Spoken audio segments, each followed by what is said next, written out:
Museum Tsunami memperoleh penghargaan Puja TV Award 2022 dengan kategori Museum Sejarah Modern dan Terpopuler berbasis digital. Pada malam HUT Puja TV ke-10 yang diselenggarakan di Hermes Palace Hotel, Kota Banda Aceh, Sabtu 19 Maret malam.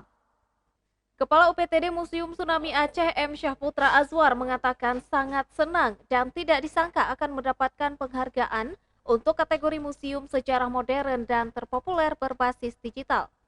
M. Syahputra Azwar menambahkan, apresiasi kepada tim Museum Tsunami Aceh sudah bekerja keras dan semoga dapat mempertahankan nominasi ini.